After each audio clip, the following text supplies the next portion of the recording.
Continuamos con el tópico de rentas de interés compuesto y seguimos con las rentas constantes o uniformes. Ahora vamos a ver un tipo de renta que es bastante particular. Estamos hablando de las rentas diferidas. ¿Y por qué es particular? Porque tiene un componente que para la persona que tiene que pagar termina siendo beneficioso. Y eso se establece mediante un acuerdo entre las partes y no es algo que tiene que darse, o lo usual es que no sea espontáneo, es algo que se acuerda a priori. Y de no ser así, pues se tiene que renovar y se tiene que hacer un nuevo contrato donde se establezcan todas las cláusulas referentes a explicar o contextualizar por qué se otorgó este periodo de gracia o este diferimiento para poder pagar en otro momento. Ahora, ya entrando en la definición, representan una serie de flujos de caja que siguen siendo iguales, pagaderos o recibidos luego de un periodo de gracia establecido. Se dice que es de gracia porque es como una especie de agradecimiento. También se le da una connotación un poco más trágica, se le llama también periodo muerto, porque en este plazo acordado no se pagan intereses. Ahora, vamos a ver más adelante que todo depende de la negociación que se haya llegado entre las partes, por eso tenemos que ahondar un poco más. Y solamente, y esto también lo hace peculiar, para las rentas diferidas solo vamos a calcular el valor presente. Tenemos que considerar pues todos los flujos de efectivo futuros o todos los pagos o cobros que se van a dar a posteriori luego de haberse cumplido este periodo. Ahora, palabras claves, todo lo que se pueda diferir, todo lo que sea postergado, todo lo que sea a posteriori y termina siendo una renta vencida. No es usual ver una renta diferida anticipada. Normalmente se suelen pagar al final de cada periodo y se tiene que considerar, por eso ven que es básicamente la misma fórmula de renta vencida, pero ahora tenemos que agregar un paréntesis adicional que no es como con la renta anticipada, sino que fíjense que este tiempo que se le va a definir como tiempo diferido está con signo negativo. Entonces, lo que significa es que hay que hacer un doble descuento, porque ahora tenemos que traer los flujos del futuro al presente considerando el periodo activo de pago y luego descontarlo por los intereses que se generan en este periodo muerto que no se pagan en el momento, pero se pueden acumular. Ahí, aquí me estoy adelantando. Aquí vamos a asumir, para efectos del curso y para los ejercicios, que acá en este tramo se generan o se acumulan intereses, pero que no se van a pagar, sino luego, una vez que haya terminado este periodo y empiece el periodo activo de pago. Este tiempo diferido nada más contempla este periodo, por lo tanto, tenemos que considerar que para las rentas diferidas, el tiempo completo de la operación incluye el periodo de gracia más el periodo, y nuevamente lo digo, periodo activo de pago o de cobro para la persona que tiene que recibir el flujo. Ahora, entendiendo esto, vamos a considerar el entorno de la negociación. Hay requisitos y hay condiciones. Requisitos por parte del deudor, que es el que tiene el compromiso, para poder optar por este diferimiento. Y qué condiciones se pueden dar o qué acuerdos se pueden dar entre las partes cuando un deudor manifiesta que no puede cumplir con su compromiso de pago o por el contexto histórico a nivel de la relación comercial, pues esto hace que se firme un contrato o que quede establecido, a ver, sea por correo o sea entre las partes que queden debidamente informadas, que estamos hablando de un diferimiento. Ahora, este diferimiento se puede otorgar si se cumplen las siguientes, o mejor dicho, si la persona que tiene que pagar cumple con estos requisitos. Normalmente se habla de un formulario KYC, esto es muy importante porque es una especie de control interno que permite identificar cuáles son los clientes o las personas que se pueden optar por este tipo de condiciones. Si estamos hablando de un cliente, de un empresario, de una persona que por la condición de su negocio, por lo particular que es, por la estacionalidad de sus ventas, entre otras cosas, y también por su historial crediticio, si ha tomado deudas en el pasado, entre otras cosas, y este es un cliente que puede garantizar el pago y que hay una buena relación comercial y hay una relación de confianza, pues no debería haber mayor tema para que pueda llenar su formulario. Este tipo de formularios lo suelen tener los bancos o los fondos de inversión a la hora de ofrecer créditos o préstamos para poder conocer todo lo que es la actividad de la empresa y cuáles son sus productos y servicios, y cómo está conformado su junta de accionistas, sus empleados, proveedores, clientes, entre otros, para poder garantizar de que esto se le puede dar y que efectivamente lo va a cumplir.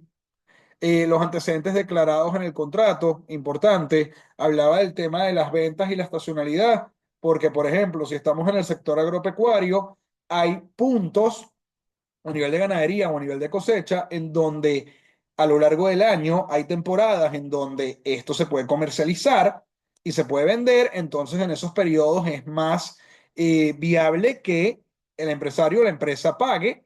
Entonces, considerando ese contexto, se puede optar por un diferimiento para poder tomar en cuenta pues esta condición. Es clave entregar los estados de cuenta y garantizar un flujo de caja operativo. Normalmente los bancos o los fondos de inversión pues piden una proyección de los próximos 12 meses, 24 meses en función a cuánto dure este crédito o este préstamo para poder garantizar que el cliente tiene disponibilidad y tiene capacidad de pago en el futuro para poder, valga la redundancia, pagar. Y bueno, esto es clave también para poder asegurar que todo se va a cumplir, las garantías. Si tenemos activos que respaldan efectivo y o acciones, lo que se llama una prenda accionaria, esto le da más seguridad al acreedor para poder optar por un diferimiento y que, vamos a decir, una vez que se cumple este periodo, pues se pueda pagar. Ahora, ¿qué condiciones normalmente existen en este tipo de negociaciones?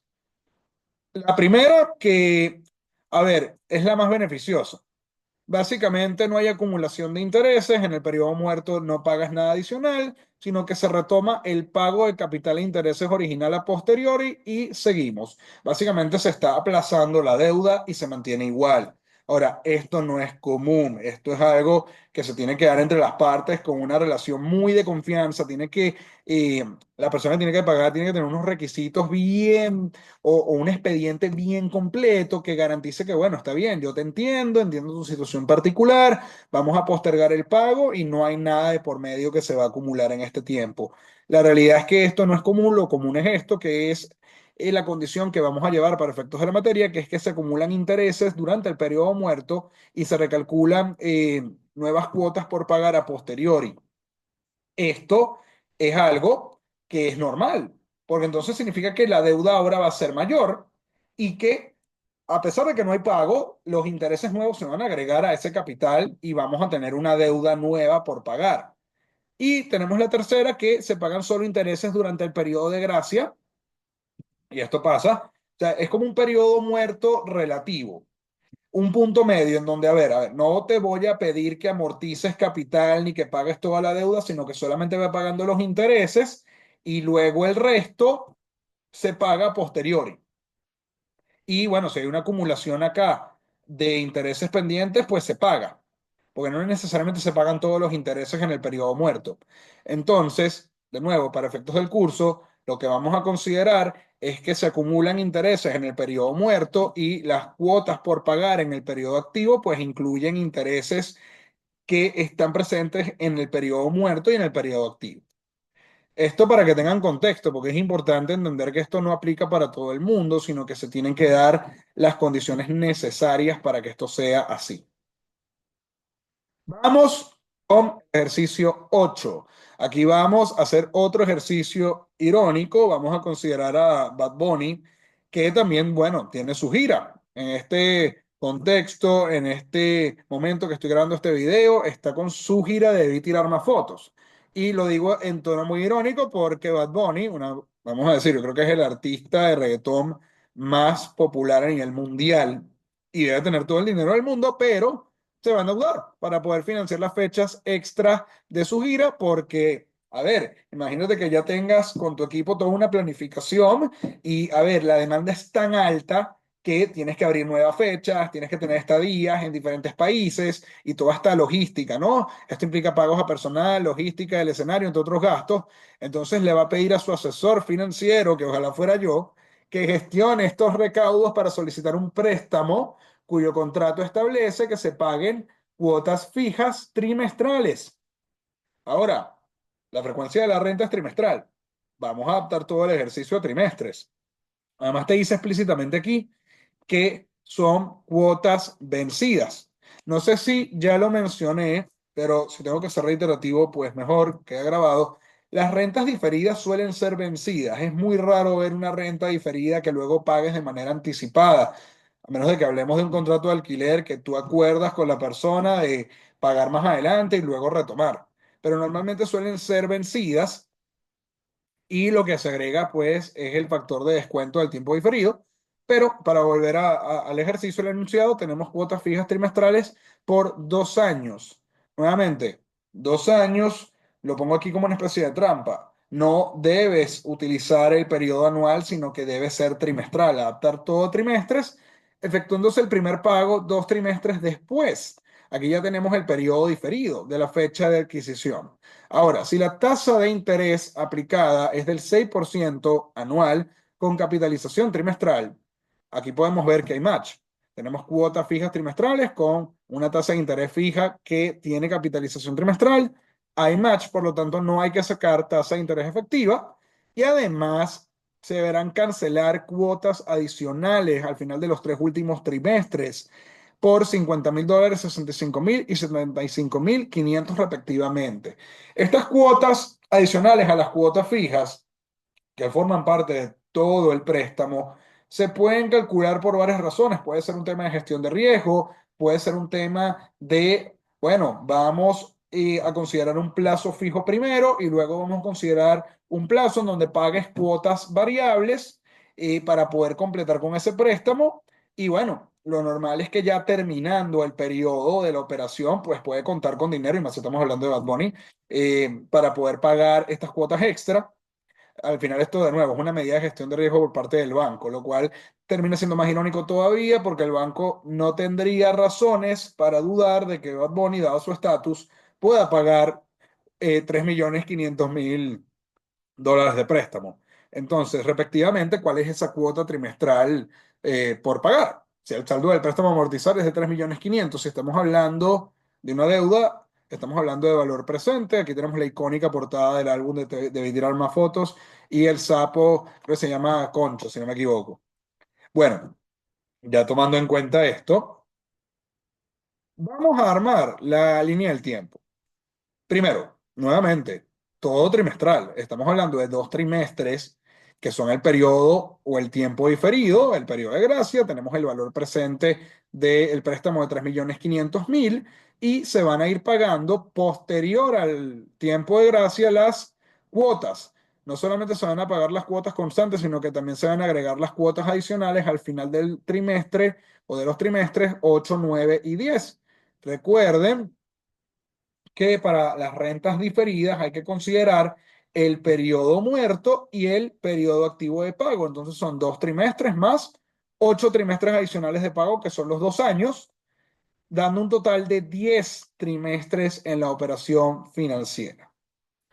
Para resolverlo, pero no tenemos que calcular tasa de interés efectiva porque todo está acorde a la renta. Entonces, el préstamo consiste en la suma de las cuotas por pagar, capital e intereses, más los aportes adicionales. Entonces estamos hablando de dos, o vamos a decir, una serie de valores presentes. Estas cuotas adicionales, de hecho, lo pudieran ver como una renta variable, como el valor presente de una serie de flujos que son diferentes. Ya aquí estamos empezando a combinar rentas, pero acá lo que podemos observar es que tenemos las cuotas fijas y tenemos las cuotas adicionales. ¿Cómo calculamos el valor presente de las cuotas fijas? Con la fórmula de valor presente de una renta diferida. Entonces, comenzamos armando el ejercicio. $3,500,000 es el monto del préstamo. Esto se va a pagar mediante una serie de cuotas o rentas. Estas rentas se van a descontar, porque estamos utilizando la fórmula de valor presente, a una tasa del 6% anual con capitalización trimestral. Y a ver, quise hacer el desglose de M por N para que se pueda entender un poco mejor, porque, a ver, yo pudiera poner directamente aquí 8, porque son 8 trimestres, pero ¿de dónde viene esto? Viene de que, a ver, M es la frecuencia, es 4, y N al final son los 2 años, y los 2 años son 8 entre 4, 2. Entonces, claro, 4 por 2 te da 8. Solo para desglosarlo un poco y que se vea mejor, que aquí están 8 trimestres y aquí están los 2 trimestres que faltan, que este es el periodo muerto. Aquí vemos el doble descuento porque estamos considerando las rentas que se generan posterior al periodo de gracia y le estamos descontando, luego le estamos descontando los intereses que no se pagaron pero que se acumularon en ese periodo. Entonces, luego tenemos que agregar la suma de los valores presentes de las cuotas adicionales. Entonces, simplemente lo que hacemos puede calcularse como una serie de renta variable donde tenemos la primera cuota extra descontada a la misma tasa, pero aquí consideramos el trimestre 8 porque está ubicado en ese trimestre. Aquí consideramos los $65.000 que están ubicados en el trimestre 9 y los 75.500 que están ubicados en el trimestre 10. Y esto conforma toda la operación, lo cual nos permite despejar esta renta, que es lo que yo recomiendo. Siempre hagamos esto paso a paso y vayamos acumulando cantidades, vayamos separando las cantidades numéricas de las cantidades que se multiplican por la renta y lo que hacemos luego es despejar. Entonces, este 3.500.000 queda igual. Esta renta, que está acá, cuando calculamos este corchete que incluye estos dos elementos que se están dividiendo, da cercano a 7,27 R, o aproximado, depende de la cantidad de decimales y de la calculadora. Estos 50.000 descontados dan 44.385,56. Estos 65.000 descontados, 9 trimestres hacia atrás, hacia el periodo cero, me da 56.848,50. Y estos 75.500 que están en el trimestre 10 cuando los descuentos hasta el trimestre cero, me da 65.055,88. 8 espacios hacia atrás, 9 hacia atrás y 10 hacia atrás. Sumamos, básicamente sumamos todas estas cantidades, las acumulamos y lo que hacemos es pasar este 166.289,94, lo pasamos restando al otro lado de la ecuación y listo, despejamos la renta. Claro, para un mayor nivel de precisión, 4 decimales, aquí puse 2, pero aquí sería, esta es la cantidad fija que debe pagar el Gran Bad Bunny luego del periodo de gracia, que toma parte del capital y parte de los intereses generados. Ahora vamos con el ejercicio 9 para concluir con el tema de rentas diferidas. Vamos nuevamente a subir un poco el nivel, así como abordamos el ejercicio del fondo de amortización de El amor en mi vida. Ahora vamos con un caso más genérico, pero ahora vamos a hacerlo en términos de valor presente.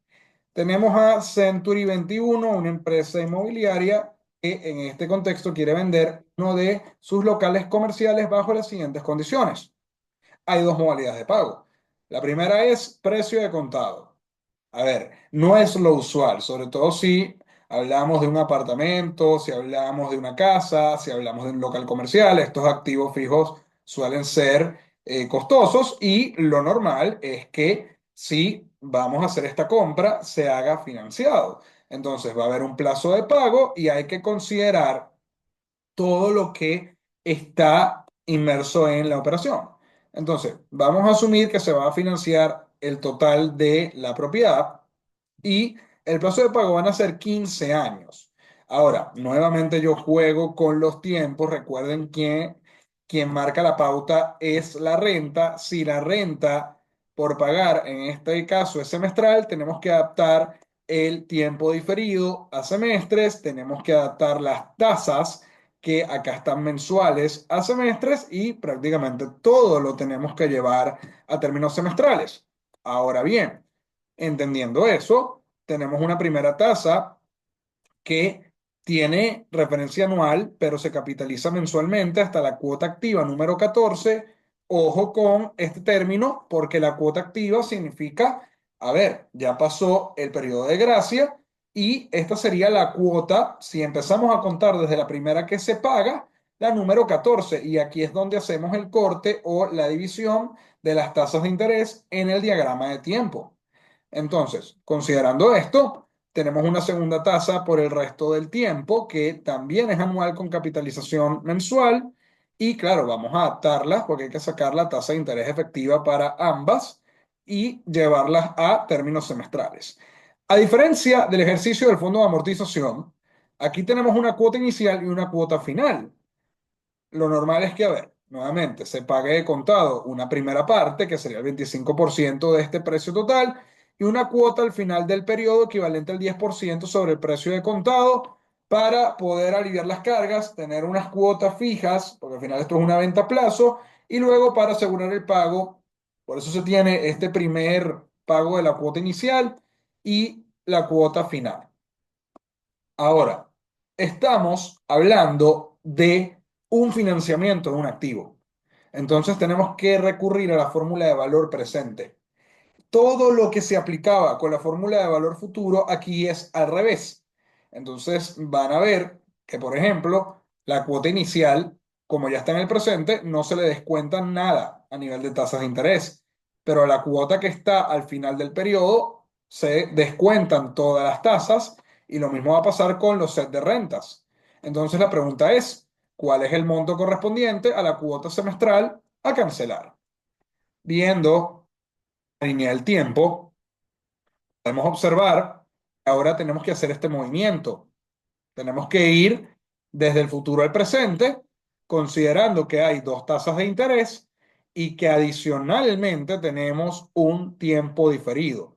Van a poder observar que son 36 semestres, porque son 6 semestres del periodo diferido más 30 semestres de pago activo.